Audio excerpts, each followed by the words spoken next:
Bismillahirrahmanirrahim. Assalamualaikum warahmatullahi wabarakatuh. Salam sejahtera, Om Swastiastu, Namo Buddhaya, salam kebajikan. Perkenalkan, saya Lukman Ja'far Shodiq, SPD MPD. Saya berasal dari STKIP PGRI Lumajang, Jawa Timur, Prodi S1 Pendidikan Matematika. Pada kesempatan kali ini, saya ingin menjelaskan terkait dengan mata kuliah yang saya ampu, yaitu mata kuliah Geometri Analitik sebagai salah satu persyaratan dalam Serdosmat, yaitu berupa pernyataan diri dosen dalam unjuk kerja Tridharma Perguruan Tinggi atau yang disingkat PDD UKT-PT. Mata kuliah Geometri Analitik merupakan mata kuliah yang menargetkan pengembangan keterampilan, keilmuan pada materi sistem koordinat kartesius, koordinat polar, garis lurus, serta irisan kerucut yang terdiri dari lingkaran, elips, hiperbola, dan parabola. Perkuliahan diawali dengan pemaparan konsep dan prinsip, penugasan, diskusi, serta presentasi dengan memanfaatkan teknologi informasi dan komunikasi. Adapun proporsi penilaian pada mata kuliah ini yaitu penugasan sebesar 20%, partisipasi 20%, penilaian tengah semester 30%, dan penilaian akhir semester 30%.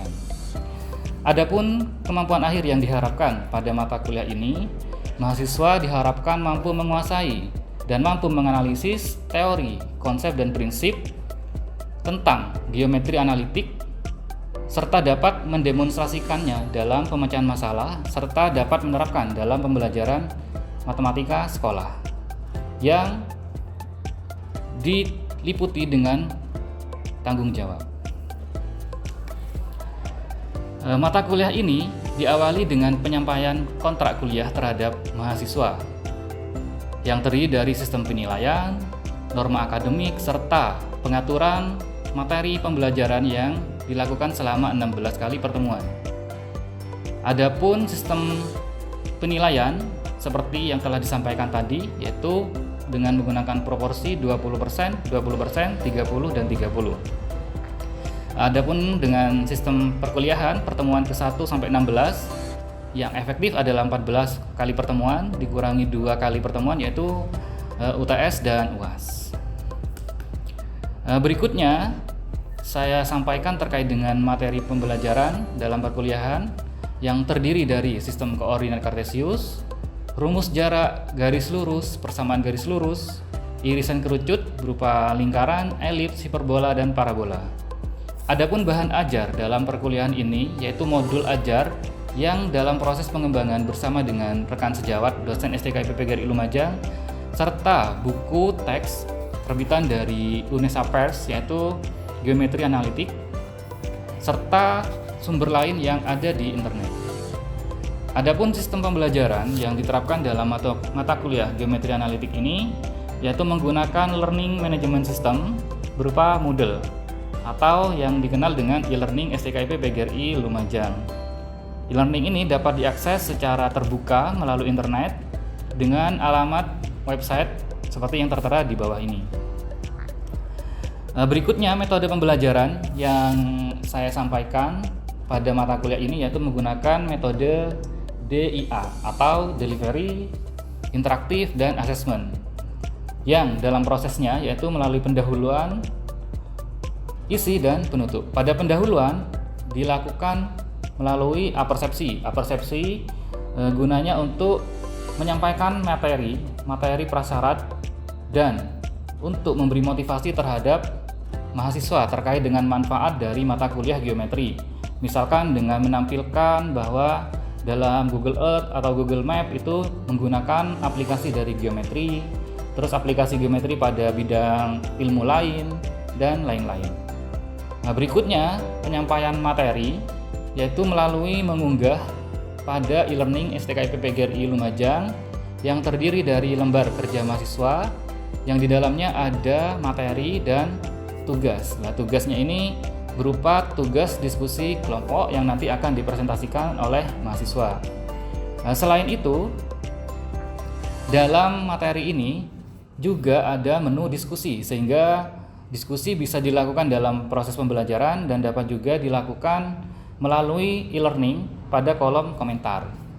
Yang terakhir yaitu penugasan. Pada penugasan saya menggunakan team based learning atau case method atau quiz atau latihan dan tugas yang ditugaskan berupa tugas individu dan kelompok.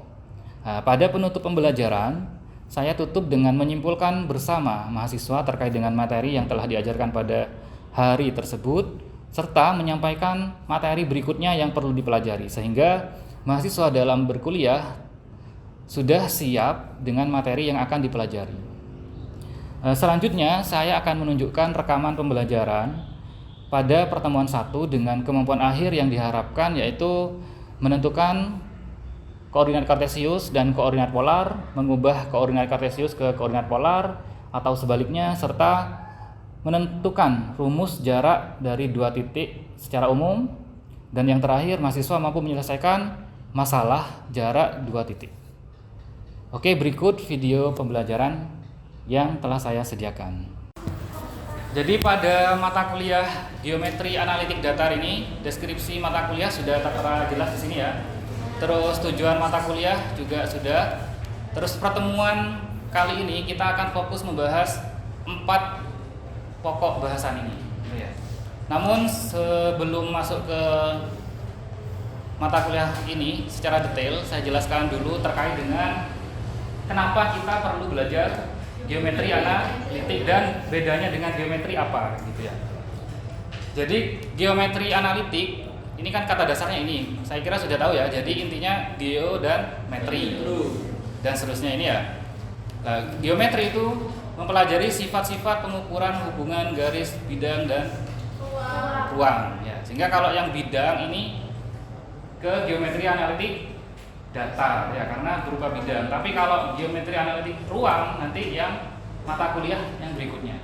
Sehingga ada 3 mata kuliah, geometri analitik datar, nanti terus terakhir yang ruang gitu. Ini ya. Kalau geometri analitik ini bedanya dengan geometri itu menggabungkan antara konsep aljabar dan geometri dasar. Nah, ini ya, kalau dibedakan nanti ada analitik bidang sama analitik ruang. Nah, ini ya. Jadi bedanya itu secara umum.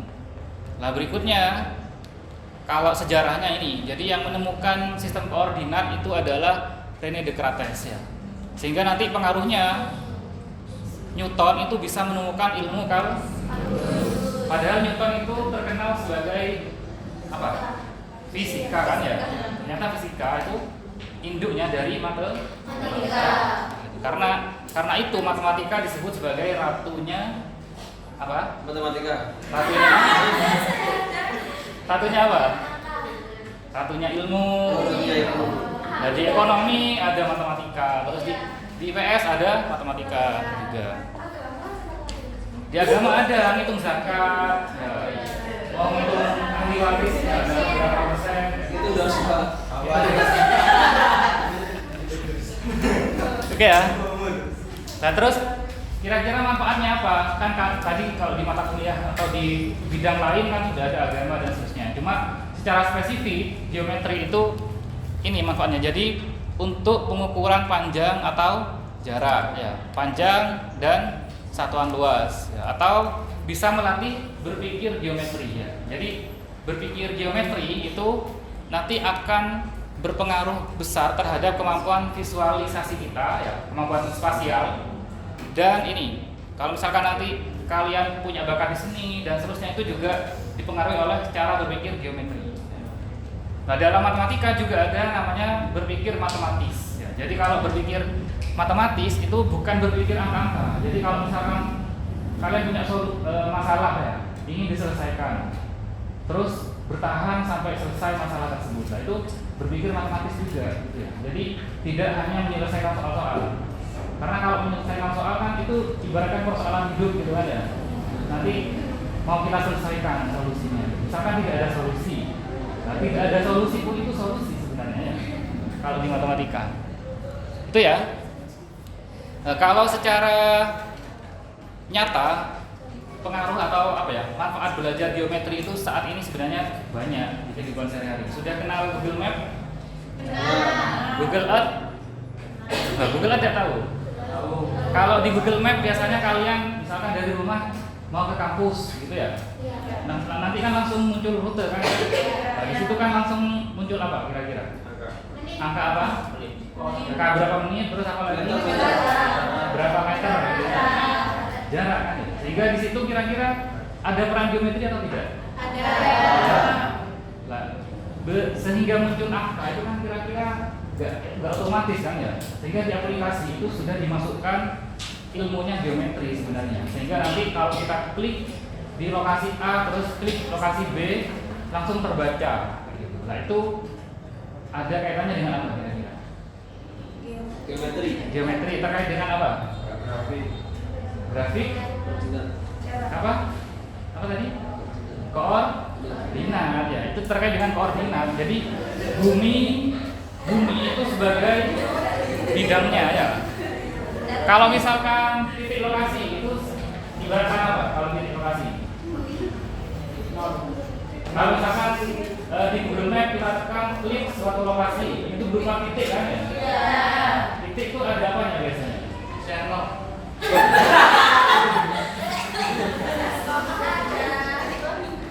Titik apa? Titik koordinat. Ya, kalau di apa ya? Di peta koordinatnya berupa apa dan apa biasanya? Ya, itu matematika sudah. Kalau di peta apa? Kan ada lintang, garis bujur. Nah, itu kira-kira kalau di matematika apa? Lintang itu berupa sumbu apa? Kalau yang bisa itu ya. Nah ini secara lebih canggihnya lagi ya. Kita lihat ini. Nah ini ya, bagi yang belum pernah buka Google Earth nanti bisa dicoba Google Earth. Ya. Ini lokasi mana kira-kira?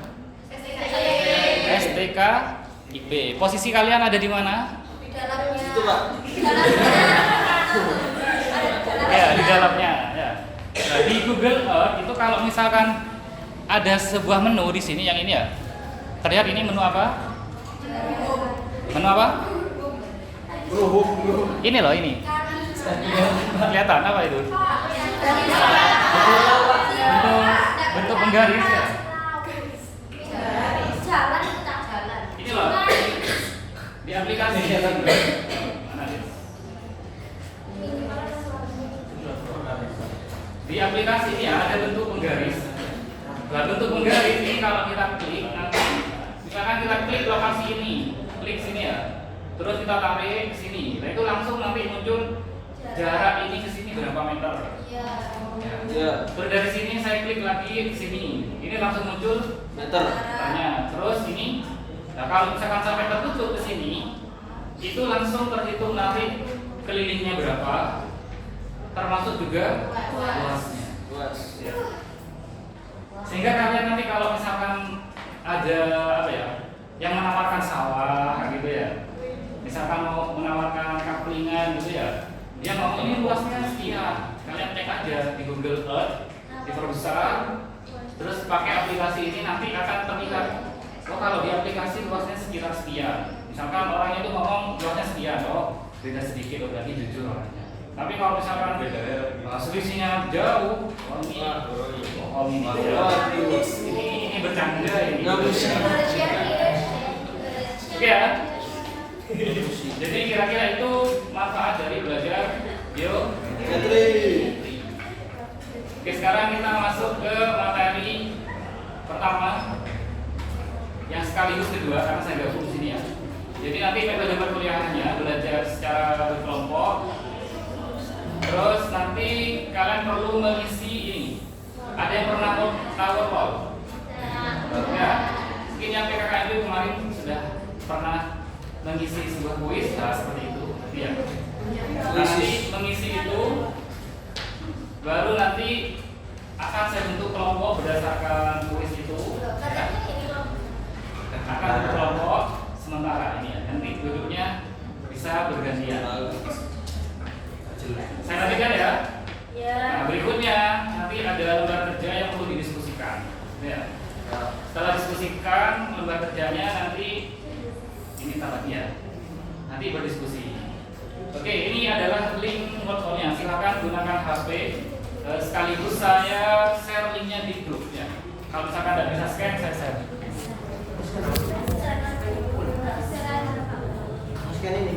Oke, silakan. Sudah saya share di grup.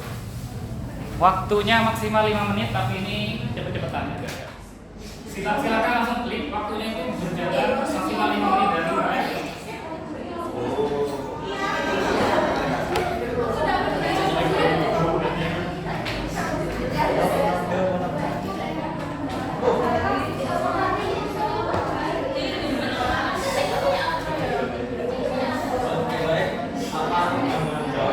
Nah ini sudah. Ini peringkatnya sudah ya. Nah ini peringkatnya sudah masuk sini ya. Hari ini kita belajar melalui RKM ya. RKM di situ saya jelaskan ya sambil dilihat lembar kerja mahasiswa. Tujuan pembelajarannya sudah ada juga berupa kompetisi yang diharapkan setelah mata kuliah hari ini selesai. Ada sambil dibaca ya. Oke, dari situ ada gambar dan diagram, Kapten.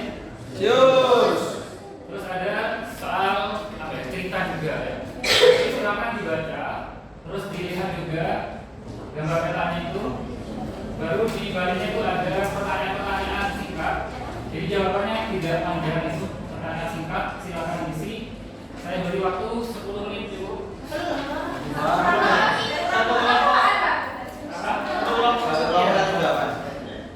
Kelompok ini nanti silakan diskusi, bisa mencari di internet jawabannya, bisa cari di buku, bisa cari di buku yang tadi saya share.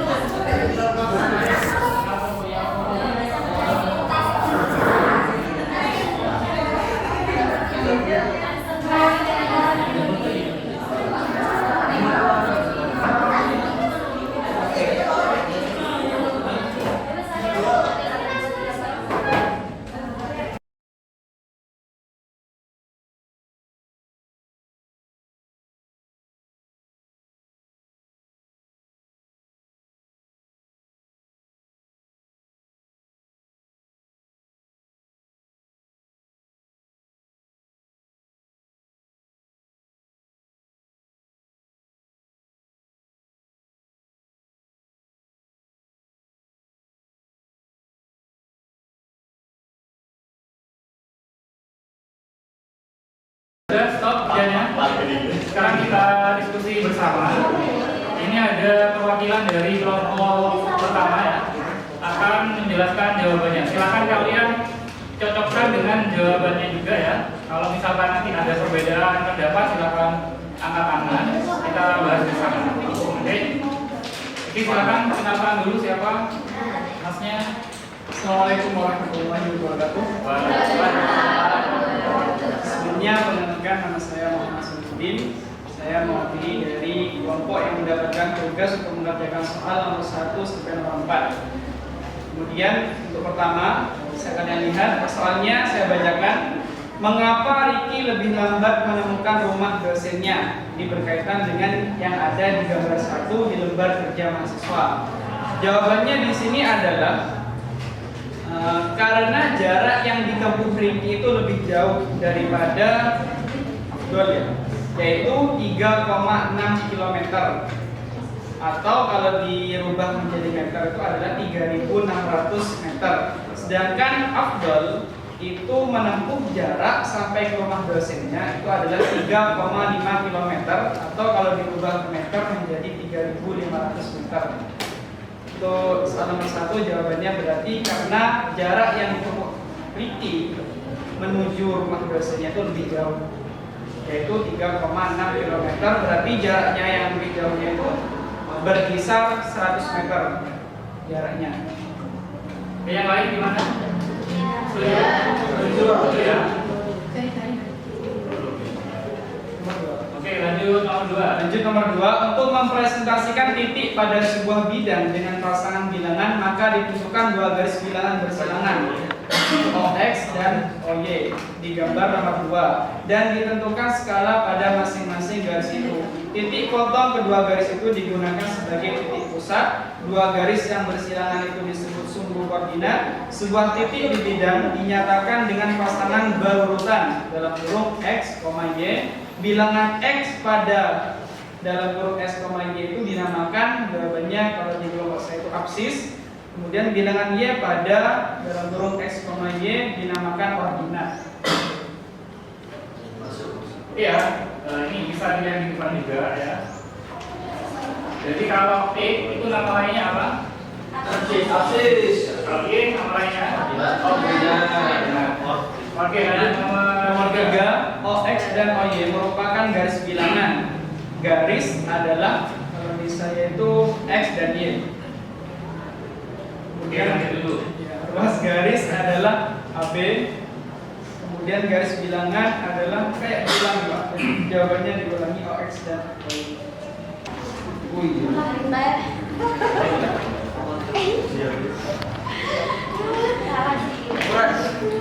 Nah itu ya. Ini berapa sudutnya?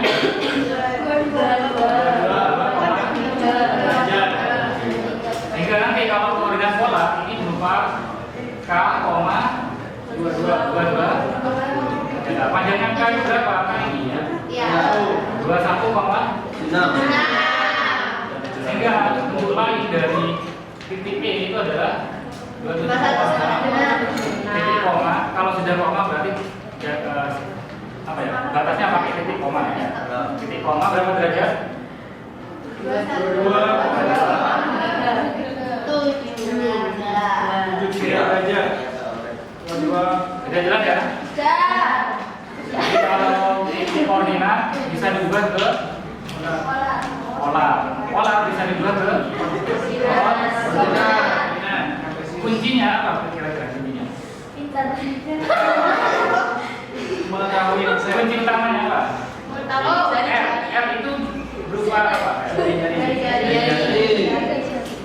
ini kan R ini jari-jari. Nah, jari-jari itu bisa dicari menggunakan tabrak. Nah, tabrak itu merupakan jarak dari dua titik kan? Sehingga kesimpulannya jari-jari adalah jarak antara dua titik. Ya, jadi kalau misalkan A ke O, berarti dari jarinya jarak dari titik A ke O. Petanya berupa sudut yang dibentuk oleh A, O, X. Ya, paham ya?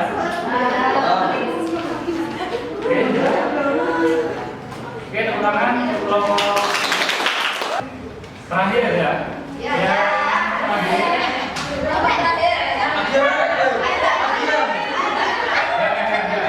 Karena ini kelompok terakhir, waktunya sudah habis ya. Ya, jadi tadi kan sudah kita diskusikan bersama ya terkait dengan materi ini, sehingga dapat kita simpulkan. Kesimpulannya ada berapa yang penting kira-kira? Ada 3. Oke, 3. Yang pertama apa? Absis. Terus apa lagi? 3 sebenarnya. Koordinat itu berubah apa namanya? Absis koordinat itu namanya apa? Garis, Pak. Apa namanya? Koordinat. Sehingga simpulan yang pertama itu berupa apa? Koordinat kartesius. Koordinat kartesius. Penulisannya berupa A, E, D dan seterusnya. Ya, sehingga itu adalah intinya. Nanti kan kita bisa pelajari. E ini adalah absis. Absis adalah jarak kita terhadap sumbu Y. Y adalah koordinat berupa jarak A terhadap sumbu X dan seterusnya. Gitu ya. Oke, yang kedua apa sebenarnya? K. pola. K. Kita apa? Titik, Pak. K. Titik kan ini sudah. Apa kira-kira? Pola. Siapa? Ada lagi yang mau pola? Saya. Coba sebutkan namanya.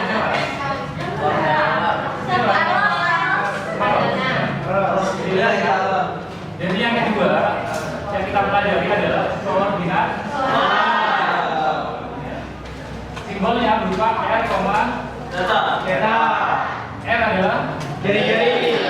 Theta adalah sudut apa? Sudut. Ingat ya.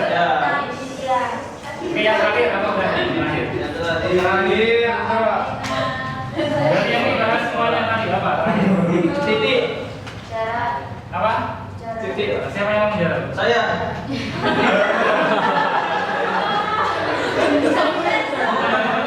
Titik, Pak. Namanya siapa? Wadifa.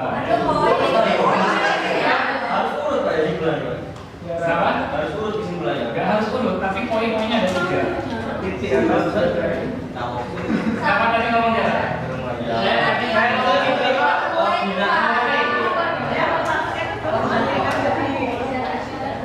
Oke ya, jadi kalau titik dan jarak itu beda. Kalau kita ngomong jarak, otomatis di dalamnya ada Titik. jarak dari 2 Titik. Nah, sekarang ada yang belum tertulis nggak di sini kira-kira? Sudah Pak. Sudah semua. Ada yang bisa menemukan? Ini tinggal saya klik satu kali ada satu. Anaknya ini bukan yang ketiga.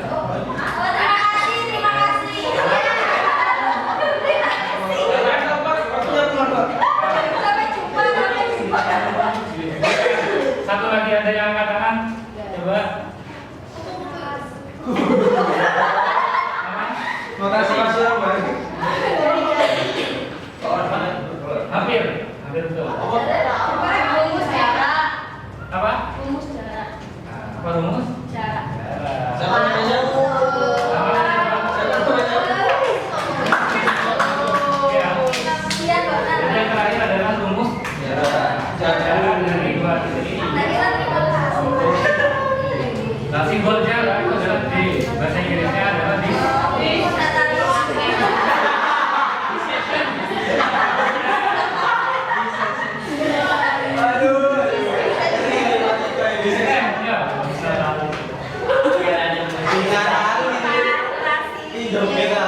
Apa rumusnya? Itu Pak. Dengan berupa dari teorema apa? Ini adalah. Oke, udah jelas ya? Sudah jelas Pak. Sudah sangat jelas. Jelas. Nanti silakan di rumah. Ya. Minggu depan kita akan belajar tentang Garis lurus. garis lurus. Jadi yang lurus-lurus saja ya. Yang bengkok yang kita pelajari. Ya. Jadi itu gong ya, Pak. Yang bengkok nanti ada mata kuliah yang nanti. Yang kedua apa? Sekarang gradien. Ya. Gradien. Yang terakhir nanti kesamaan. Siapa? Ya, siap ya. Sehingga harapan saya nanti di rumah minggu depan sebelum masuk kuliah sudah punya dasar terkait dengan garis, gradien dan persamaan. Ya. Oke, ada yang mau ditanyakan? Saya kira mau tanya kapan pulang.